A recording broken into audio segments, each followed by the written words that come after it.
চট্টগ্রামের ফটিয়া ফুলকলি ফ্যাক্টরির বিরুদ্ধে ভয়াবহ অনিয়ম ফাগি বারবার সতর্ক করানোর পরও ঠিক নয় প্রতিষ্ঠান নান ভোক্তা অধিকারের আগে অভিযান চালাইরে সতর্ক করিলেও হানুত নলয় প্রতিষ্ঠান নান ভোক্তা অধিকার জানাই এখনো সেই অস্বাস্থ্যকর পরিবেশে মিষ্টি বানার ফুলকলি, যার ফলে তারারে এবারও 1.5 লক্ষ টাকা জরিমানা গড়য়। মূলত আমাদের নিয়মিত তদারকির অংশ হিসেবে আমরা এই ফ্যাক্টরিতে আগে একবার ভিজিট করেছি।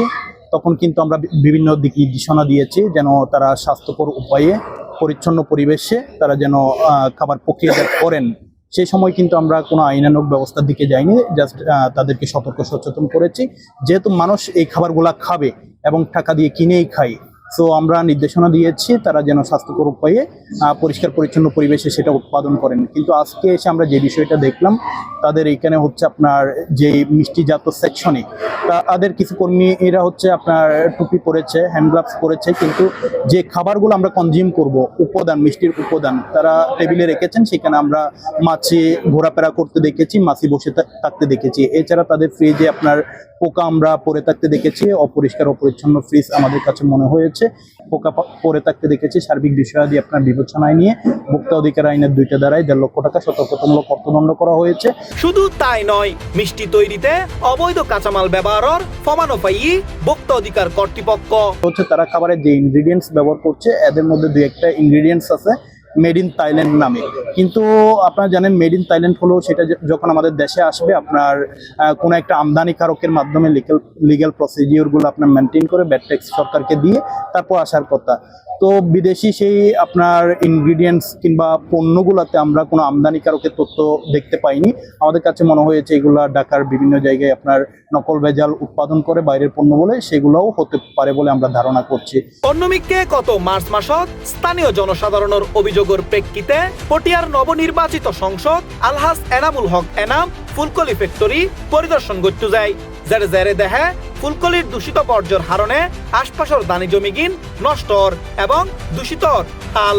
সে সময় তিনি 2 মাসের মধ্যে পূর্ণাঙ্গ ইটিপি প্লান্ট স্থাপন করি পরিবেশ দূষণ বন্ধ করিবেন লাই প্রতিষ্ঠানের আহ্বান জানাই। গত 2 মাস আগে এখানে এসেছিলাম, যেহেতু পরিবেশের এখানকার এলাকার গত 2 মাস আগে আসছিলাম। এসে আমরা দেখার পরে ওনারা একটা সময় নিয়েছিল 2 মাস আমাদের কাছ থেকে।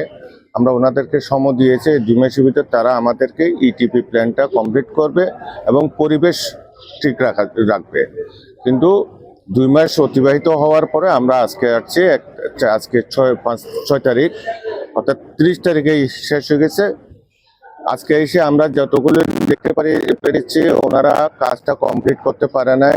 কিন্তু সেই 2 মাস পার হয়ে গেলেও এখনো পরিবেশ বান্ধব ইটিপি প্লান্ট স্থাপন ন করে ফুলকলি, যার ফলে আবারও 15 জুন পর্যন্ত সময় দেওয়া হয় প্রতিষ্ঠান নানুরে।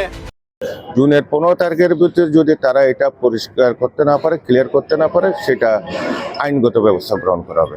তবে এই ব্যাপারে জানতে চাইলি ফুলকলির পক্ষতুন জানানো হয়, এই টিভিটা করলে ফ্যাক্টরিতে যে ময়লা পানিটা জেনারেট হচ্ছে এটা ট্রিটমেন্ট করে আমরা খালের মধ্যে ছাড়তে পারবো, যেটা পরিবেশের জন্য ক্ষতিকর হবে না।